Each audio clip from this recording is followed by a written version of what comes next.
I think being a global citizen means you have a good knowledge of what is going on in the world and how it affects the country you're living in. Just raising your consciousness to a higher and higher level and thinking about what's happening, where things come from, what people are doing everywhere. And seeing how people's reality is different and who gets the right to define what is right and what is wrong.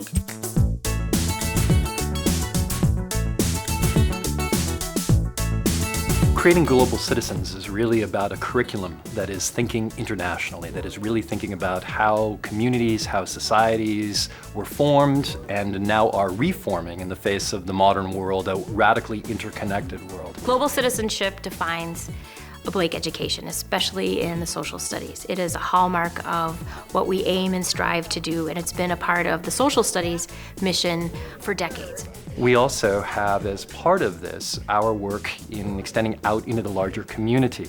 So we have international and off-campus programs. So we have students literally all over the world, and we're bringing students from all over the world here to Blake. We offer a course called Global Community, which is a model United Nations simulation virtually every day that the students are there for a semester. So students pick a country, and they are dealing with the issues of the day. Their textbook is the New York Times. They're required to read it every day and be prepared to speak on these countries' behalf. Okay, muy bien, pero necesito en la respuesta que uses. Blake is very focused on really putting us into the world, and they want us to experience things in the field. If Blake can get us to go out and experience something, even in our own backyard, they will help to do that. Le père demande à son fils, le fils aîné, qui est le fils aîné? In addition to our international electives, our other requirement is a social sciences elective or further study of U.S. politics. And so the students are encouraged to take a class of economics or gender studies or of class and race in the United States. So even when the students are studying sort of off the international sequence, they're studying these tremendous issues and systems that empower them really to understand and know the world around them. This is going to be an exercise in what would it mean to chew an apple slice for 2 minutes. And as you're doing it, I'm going to walk you through a guided meditation to consider what you are eating. I want you to close your eyes. I'm taking a class called Comparative Religion. It allows me to expand my perspective to at least acknowledge all the major religions of the world. I want you to imagine the blossom and then ultimately the apple. Blake does a good job of making sure kids know that there is always that other perspective. Even beyond that, when you realize that one, there's another one.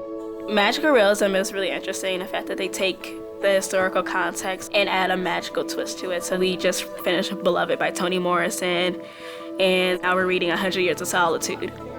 And these books have things in them, and you're just, Beloved is talking about the sexual abuses of slavery, and that's not what you're taught in history, but you begin to understand and decode even current language with how people respond to certain issues because there's a historical context that's there. Go back and see what your annotations were back in 44. This can be true for many. Anything I do, you do, say.